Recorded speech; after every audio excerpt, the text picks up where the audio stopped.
Hello, good afternoon, everybody. Thought I'd go live a few minutes early, just think, they will switch over, just get people on. So, can you all hear? Can you all see? Hello, hi. It's going to be on the screen, within the picture anyway. Hello, Debbie. How are you, my love? Hello, King. Optical, how are you, mate? Cheeky John. I've seen a non-queue there somewhere. This is going to be Prime Minister questions time, the first time since he's resigned. So this one should be an interesting one. I heard also that we want him back, by all accounts, don't we? I don't know. So we just wait. It's going to be a few minutes due to start at 12 o'clock. So we got a few minutes, 5 minutes. So just sit back, wait, and yeah. I see what music we can play. I see if I got some music I can play. Hang on.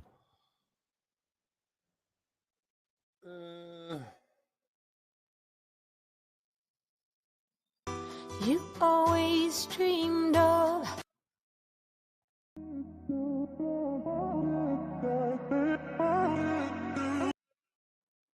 Nah, that's all wank.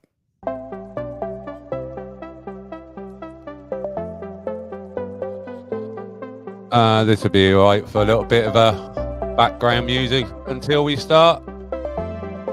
So let's just see who we've got on. And you're all seeing here.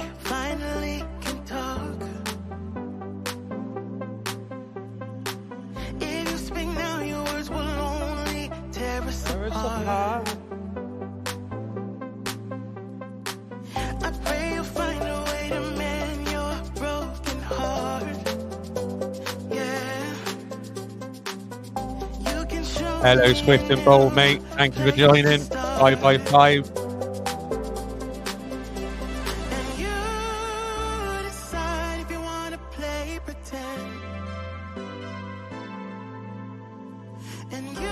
You're still pissed from last night, Benny? That's good to hear, mate.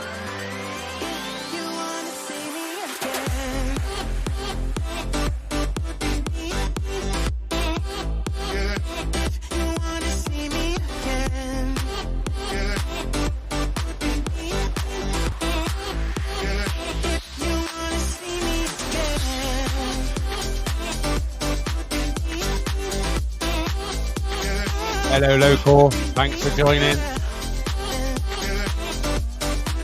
I do believe the next Prime Minister will be Rishi Sunak. Even though his wife is a tax exile. And he actually said he actually had no working class friends. So a man who's going to be running the country next is well out of touch with reality. He has no working class friends. Mental.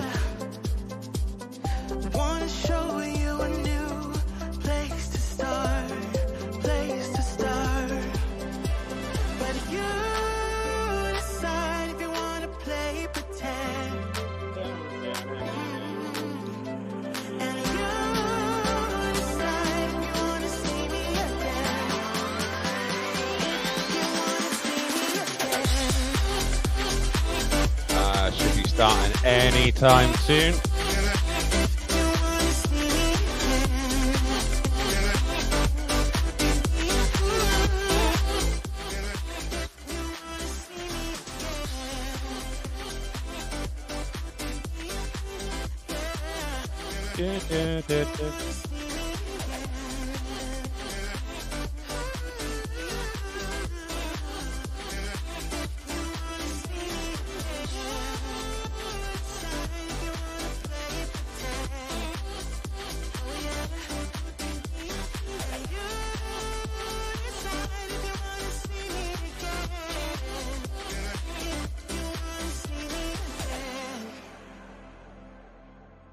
Should be starting now.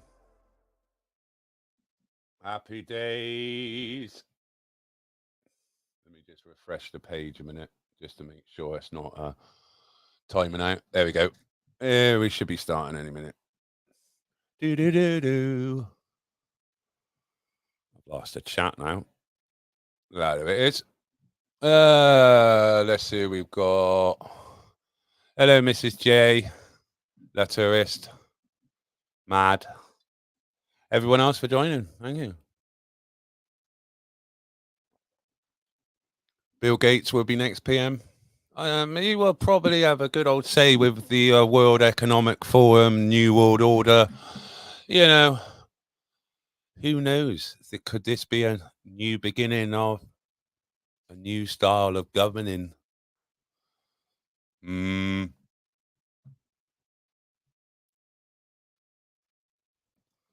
Should be starting now, though. It's 12 o'clock. This program will be starting shortly. Here we go.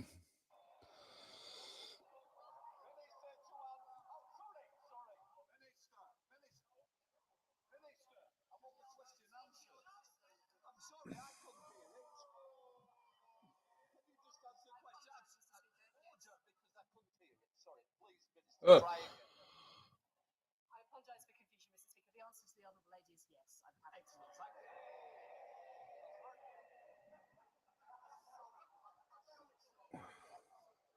Not getting full screen.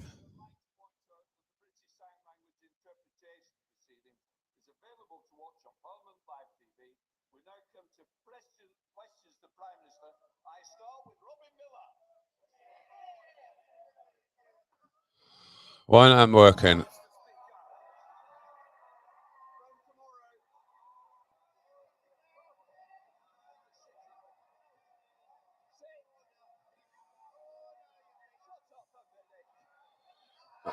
Let me just reshare the screen, guys.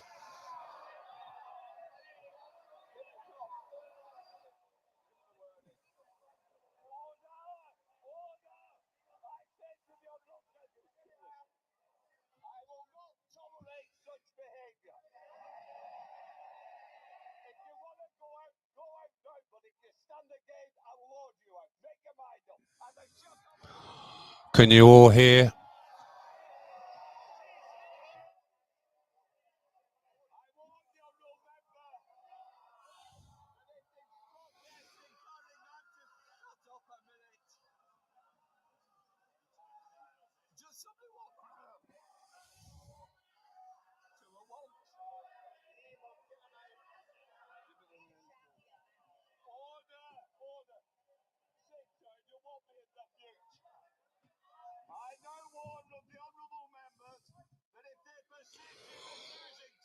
It's not allowing me to go.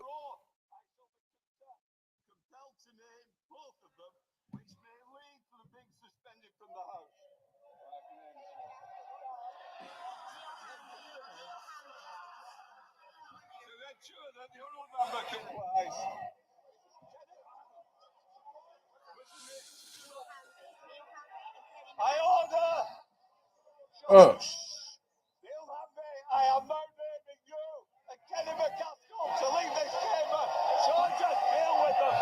Well, they're all getting sent out the chamber. For some reason, it's not allowing me to. Whoa!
Hang on a minute.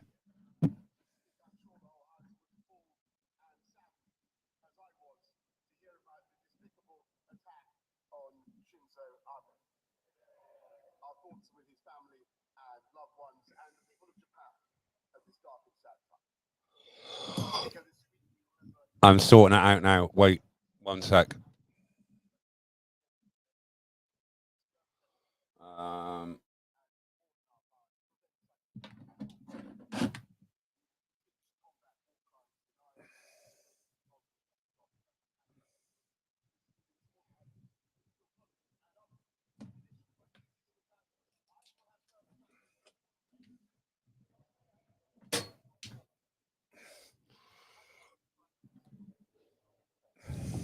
Right.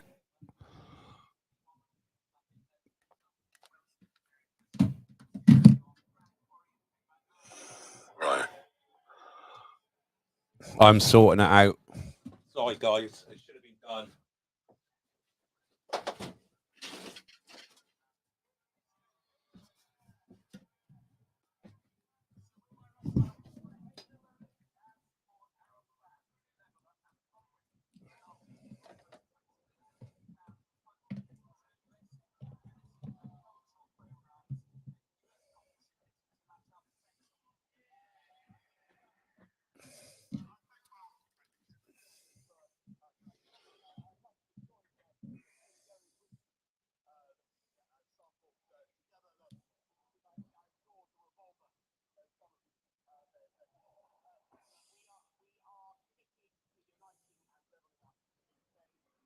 Why is it doing that?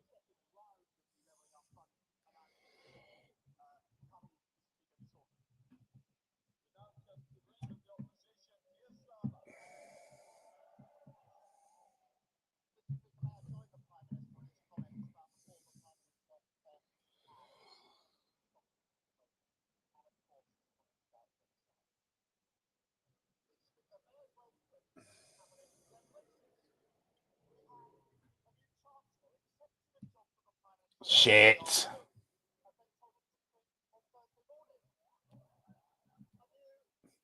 It would be that. Bollocks.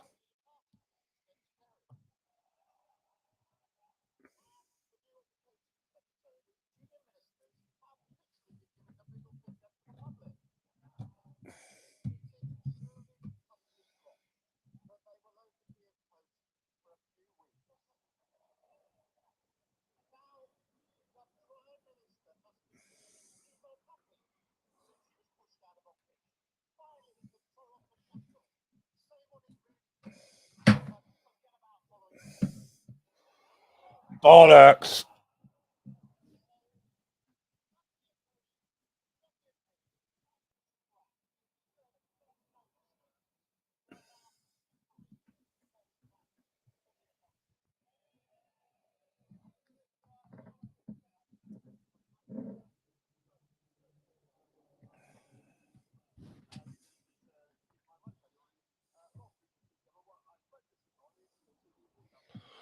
Um,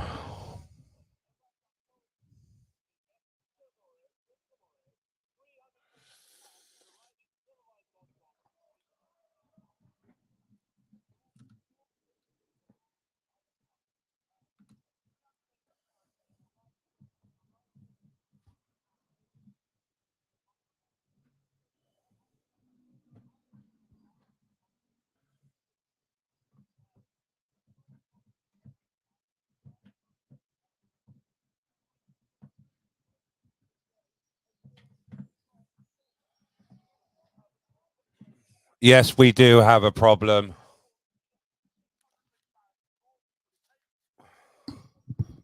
Because for some reason, it won't let me have the fucking volume.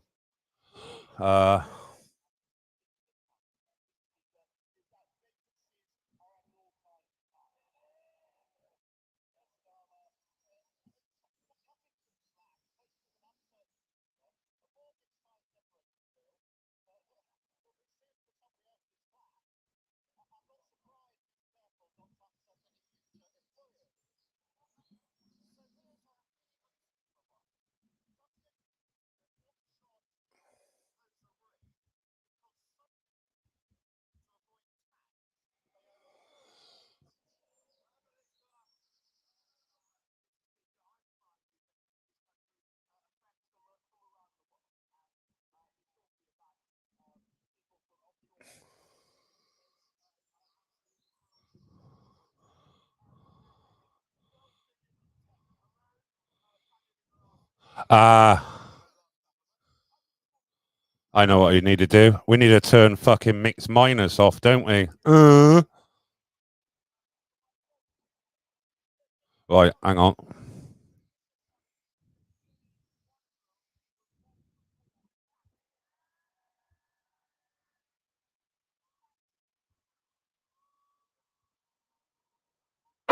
There you go, hang on. Can I just say, the furniture has to be repaired. And one of the members already had one bill. I'm sure he doesn't want another. Prime Minister.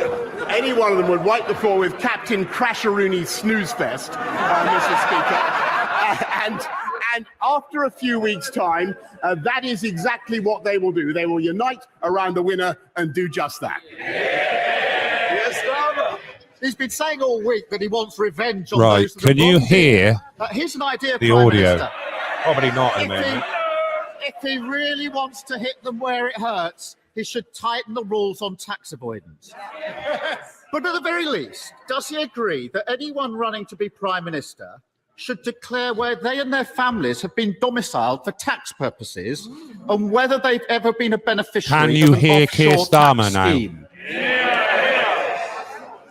Prime Minister. Mr. Speaker, to the best of my knowledge, everybody in this Parliament, everybody in this House pays their full whack of tax in this country. Sorry, guys. And I think that people should, members across the House should cease this constant vilification of each other. I think people pay their fair share of taxes, and quite right.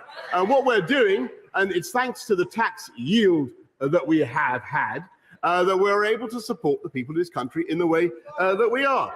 So we've been able to increase universal credit by £1,000, Mr. Speaker. We're putting £326 from tomorrow into the bank accounts of those who need it most, Mr. Speaker.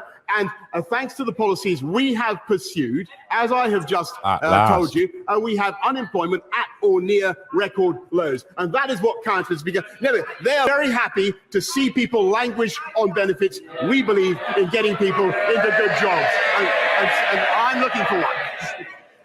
Mr. Speaker, I'm not sure he's been keeping up with what's happening the last few days. Over the weekend, the candidates to replace him have promised £330 billion in giveaways.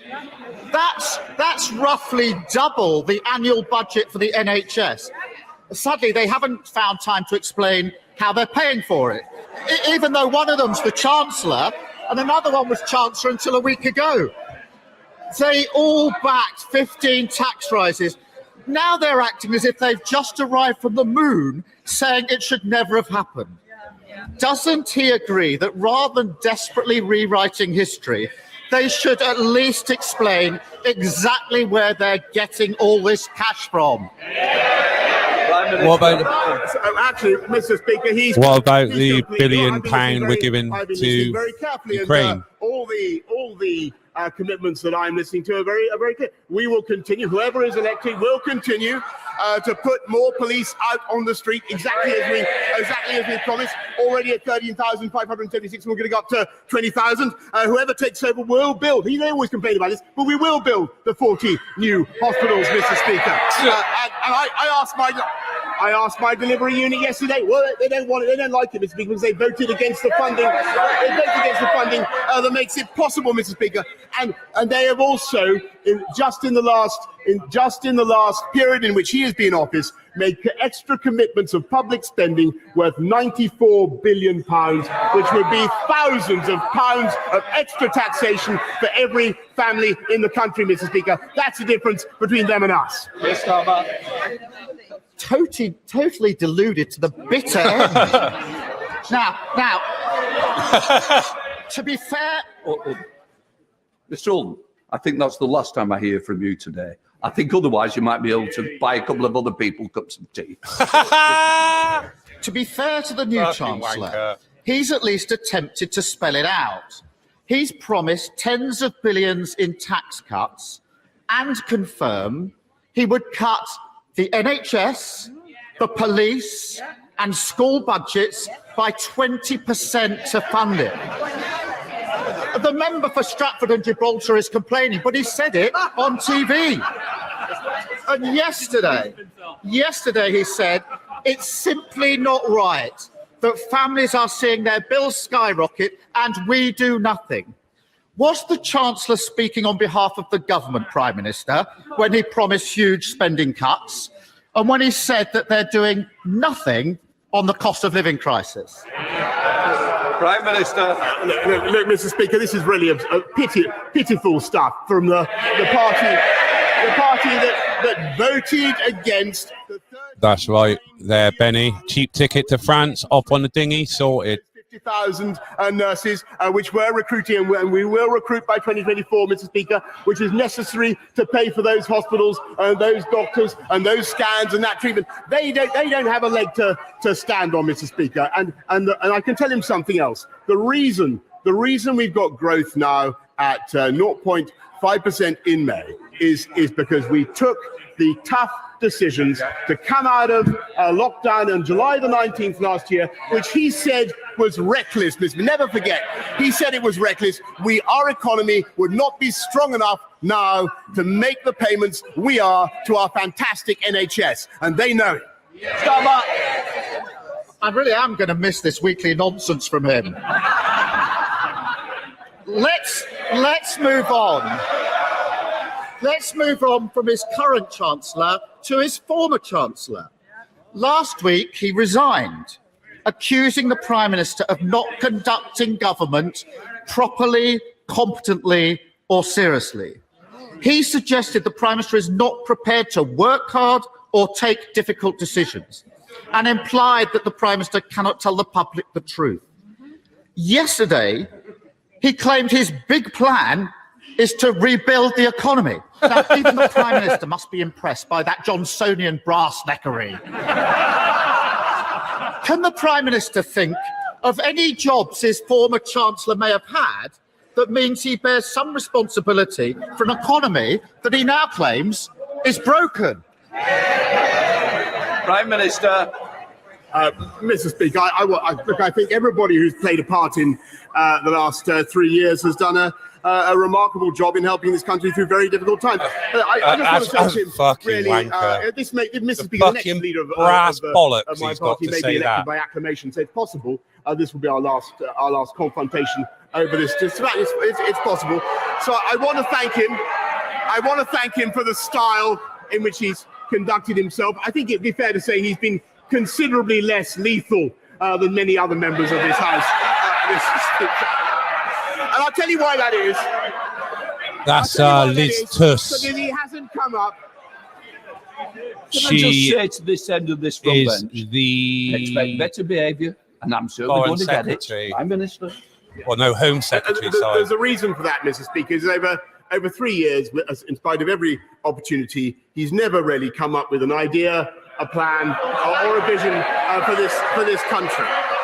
And I can tell you that at the end of 3 years, Mr. Speaker, we got Brexit done, which he voted against 48 times. We delivered the first vaccine in the world and rolled out past any other European country, which will never be possible to listen to him, Mr. Speaker. And we played a decisive role in helping to protect the people of Ukraine from the brutal invasion of Vladimir Putin and helped to save Ukraine, Mr. Speaker. And I'm proud to say that we are continuing, and every one of the 8 candidates will continue with the biggest ever program of infrastructure, skills and technology across this country to level up in a way that will benefit the constituents of every member of this House, Mr. Speaker. And it's perfectly true that I leave not at a time of my choosing.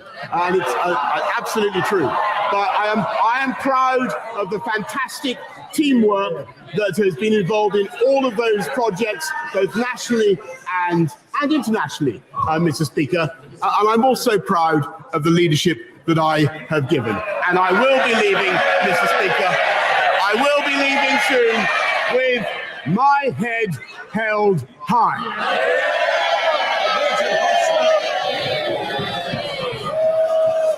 The convicted double child rapist and murder Colin Pitchfork was granted parole last year by the Independent Parole Board in the face of enormous opposition from whistleblowers and my South Leicestershire constituents.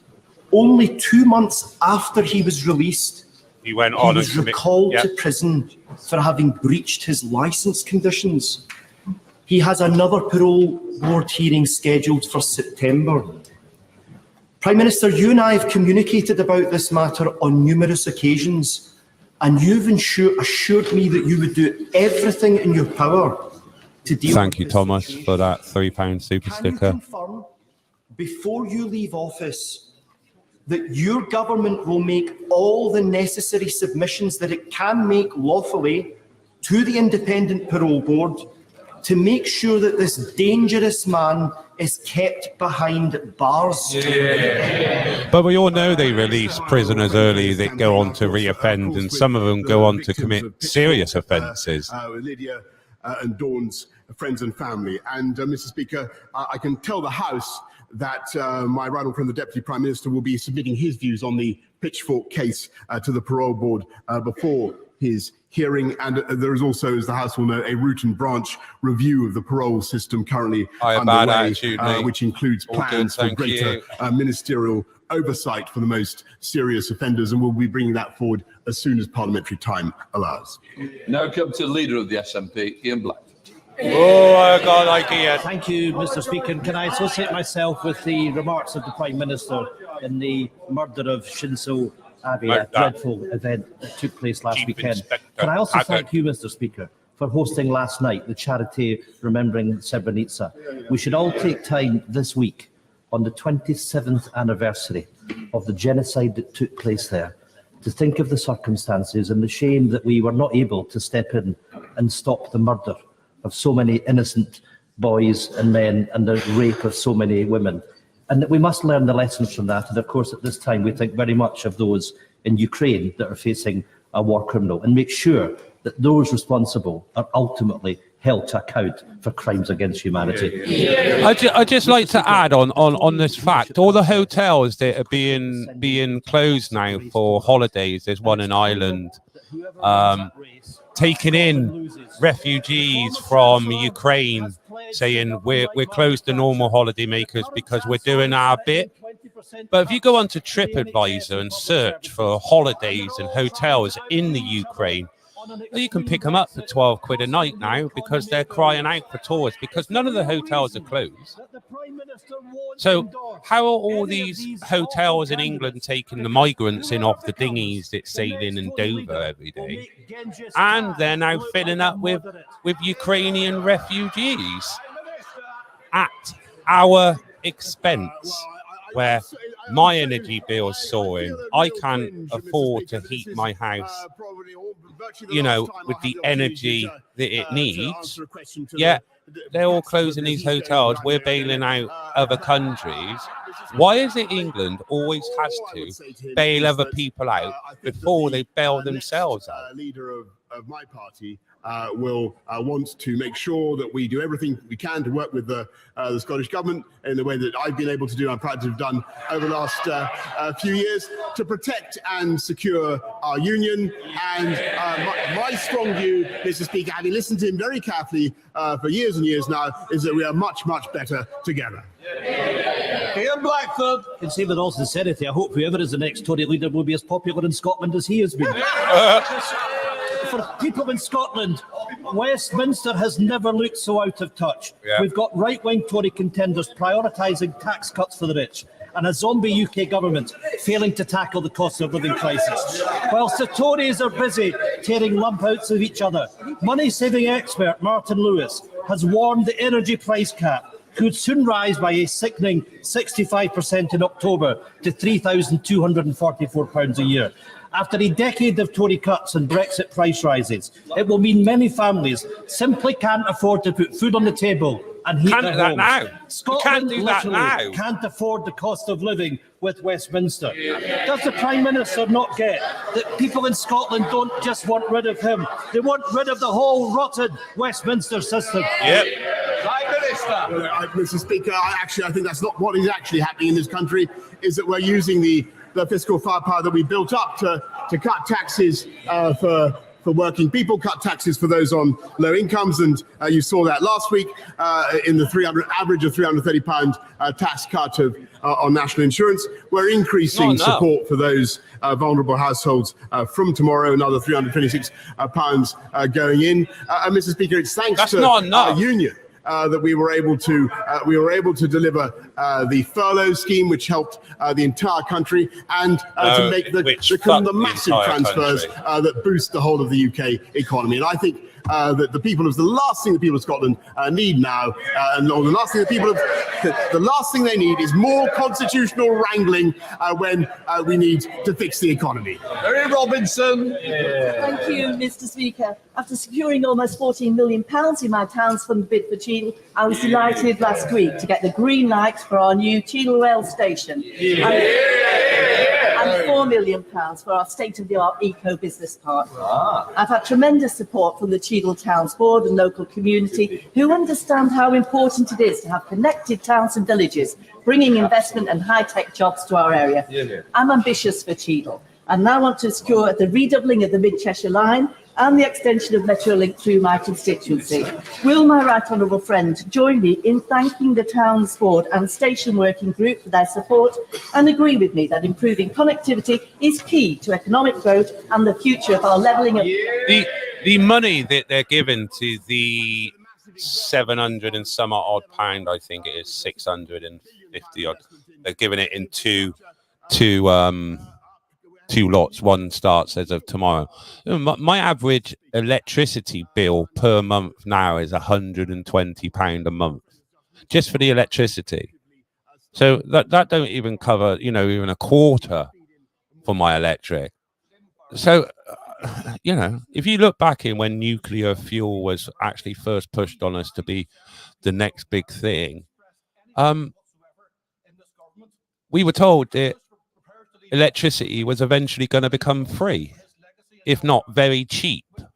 And now it's at an all-time record high, whereby we can't afford it in the day and age we are.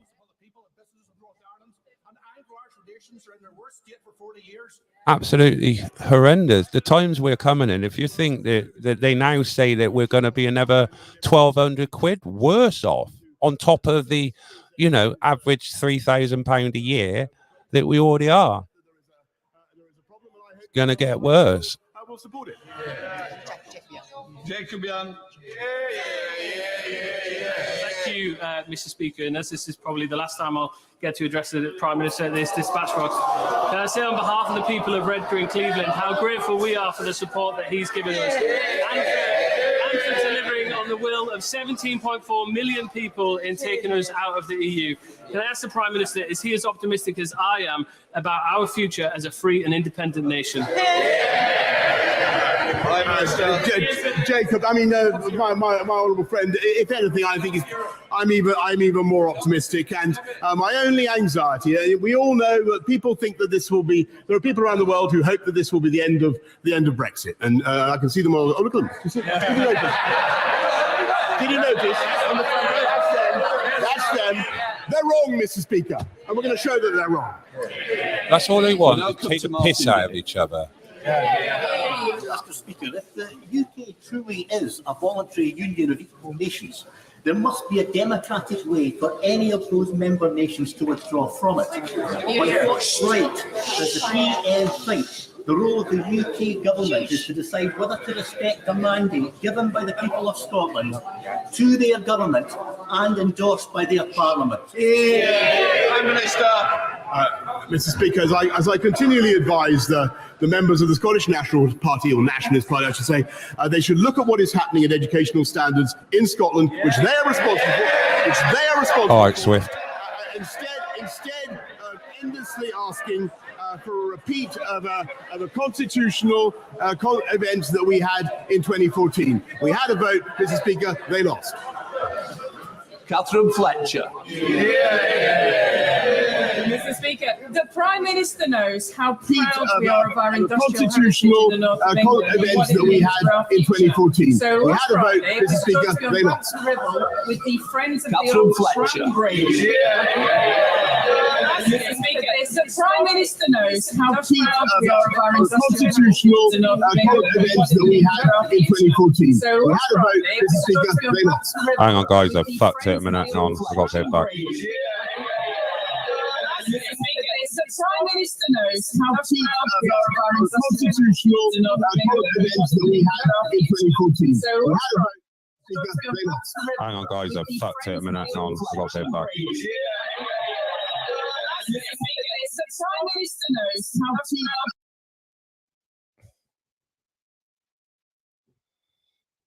how to. Sorry, guys.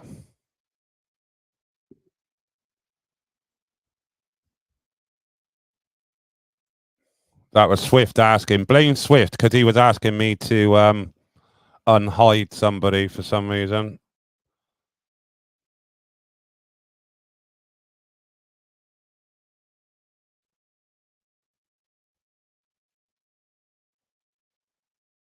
Child poverty has increased in every part of Wales in the last 7 years under Tory cuts to public services and malign welfare policies. In the communities I represent, 37% of children are now growing up in poverty. He has one last chance to make a real difference to these children's lives before he leaves office. Will he scrap the two-child limit and reinstate the £20 uplift for all families entitled to welfare? Mr. Speaker, of course, the Labour government in Wales is responsible for schools, but what we have been doing, is not only increasing the living wage by £1,000, providing the financial support, the 37 billion. Right now, I'll have to do calm mid. Oh, he's there. He's unhid. Mr. Speaker, with a £1.5 billion I can see him. household support fund to get the families such as those she mentions through the tough times, and we will come out very strongly the other side. We now come to a closed question to Mike Penning. Number 8, Mr. Speaker. Minister. I thank my honourable friend. I'm delighted that there will be a new hospital scheme in this area. I'm told that the local. I think this next question is a closed question, so I don't think we get to see it. Consider that new hospital builds at Watford General, alongside further investment at Hemel Hempstead and St Albans hospitals, represent the best option for health services in the area. Sir Mike Penning. Can I thank the Prime Minister for delivering Brexit and the fantastic vaccine rollout programme that I was proud to be involved with and saved so many lives in my constituency and around the country. Wanker. The Trust have not considered all options, and then my constituents will be astonished as to what they have said by saying that they now want £1.2 billion for the refurbished tower block situation in Watford. So can the Prime Minister do me a great favour before he leaves? Can he put a little note in the drawer of number 10? So when the new incumbent comes in to say Penning needs a new hospital on a greenfield site. Well, Mr. Speaker, I can tell him that I would assure he gets a meeting with the relevant minister to discuss his proposals. John Trickett. Yeah. Thank you, sir. We now know that every ambulance service in the whole country is in a critical state. But last week, well before the current national heatwave emergency, my constituent, Mrs. Meacham, died following waiting for hours for an ambulance in a excruciating. Yeah, and they're going to blame the heat next week. Her daughter tells me that the family tragedy wasn't caused by the staff, but by cutbacks by this government.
We should be back. Give me a 5 by 5.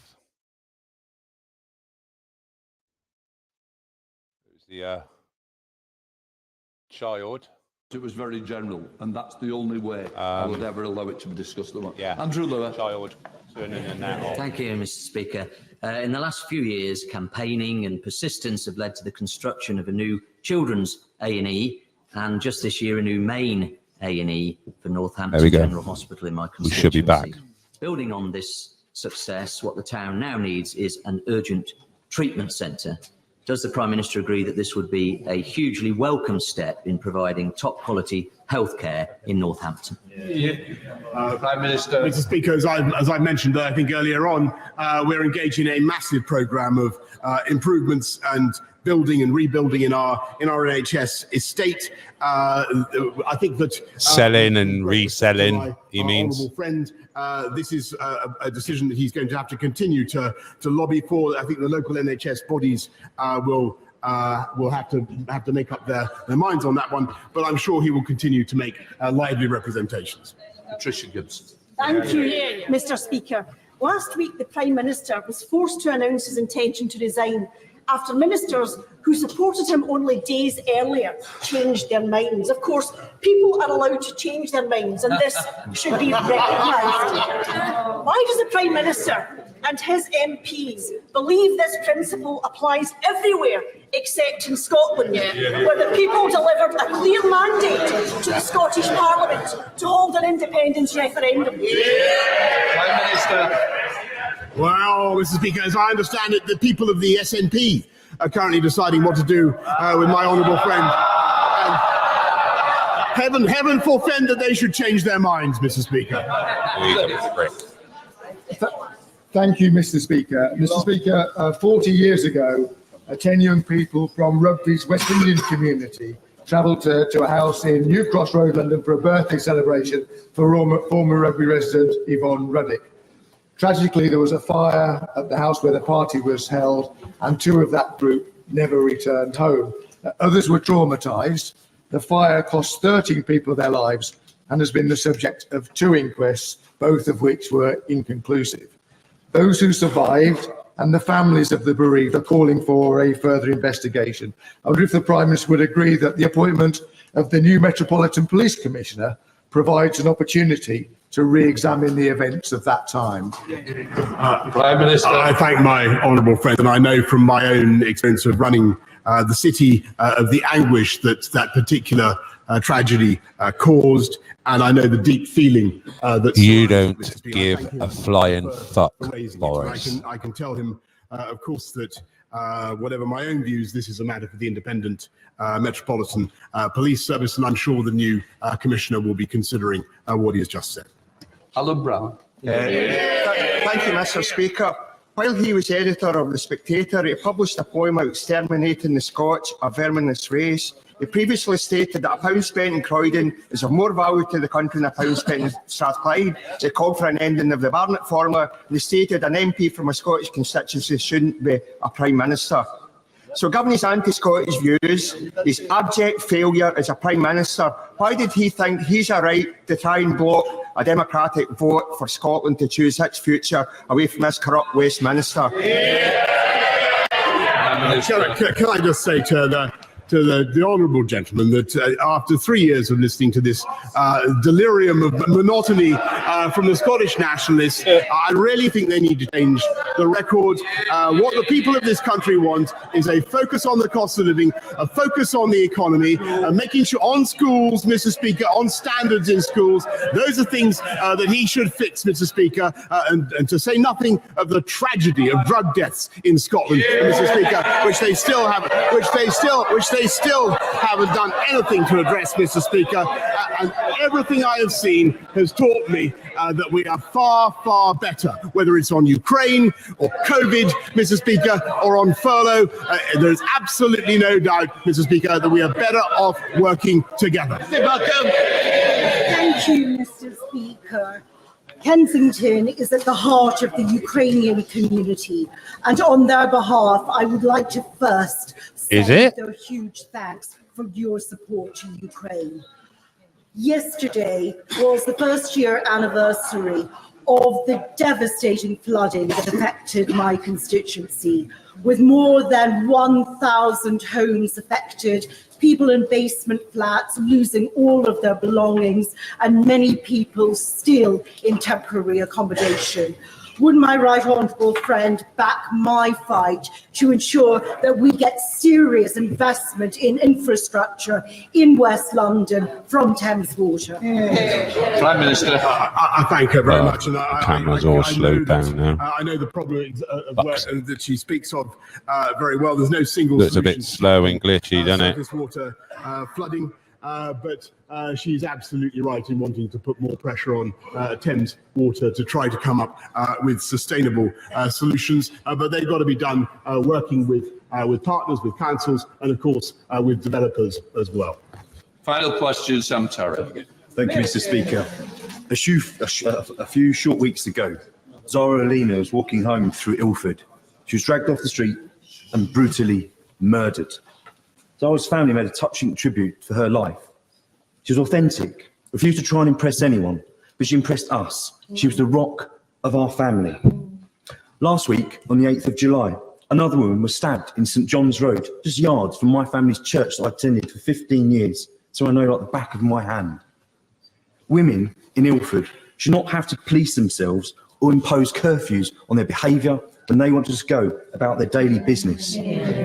So, Mr. Speaker, I want to know whether the Prime Minister will commit to greater allocation of funding in terms of policing that's targeted on specialist knife crime into Ilford and across all of that part of North East London. And in addition, Mr. Speaker, what measures will this government actually take that will make a difference to the lives of women? Will they toughen sentences for rape, stalking, domestic violence, and put in place proper police support to end, Mr. Speaker, the epidemic of violence in this country against women and girls? Just before the Prime Minister answers, sorry, just to say it's a very important, I've allowed it to raise, be careful going into detail on the first name because it is sub judice, but in general terms, I'm sure that we can answer it. Prime Minister. I thank you, Mr. Speaker, for your guidance, but I think we can say safely how much we sympathise with the victim and her family. On knife crime,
I should be back. Sorry, guys.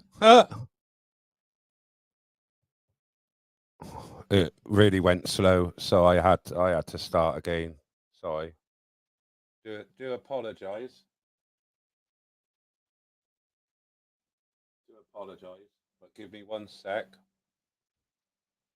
How bad of me is this? Never mind. The proceeding has ended. Now the proceeding has ended. Absolutely cack a pants, isn't it? The proceeding has ended. Well, yeah, I heard it. Yeah, she just told me the proceeding has ended. Sorry, guys. Oh, yeah, that's from Ian Southam. Ian Southam gave me that because I used to do the Chitty Chatty Bang Bang show. So he bought me the Chitty Bang Bang album.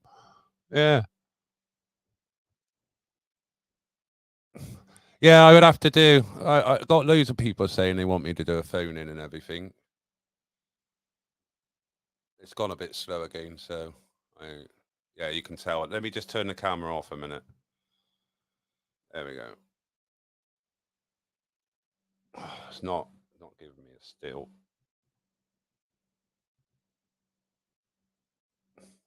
Can you still hear me? Let me just turn stop camera so it just give you the logo. There you go. Some reason it just ever since the little one turned the internet off, it's gone a bit slow. So I don't know what about with that. I'll have to have a look.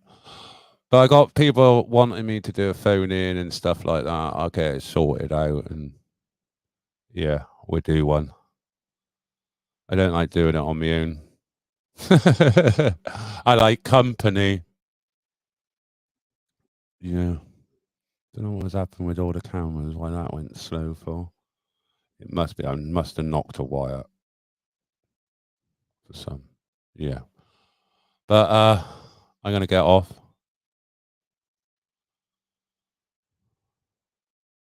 Dave, no, can't hear you. I know I'm live. I can see I'm live. I got monitors here. Well, it's telling me my audio's going out.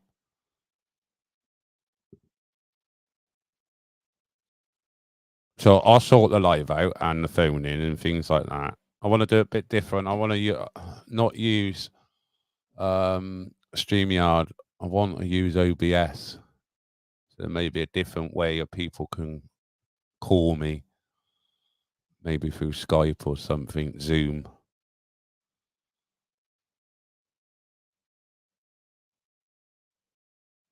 But I'm going to get off.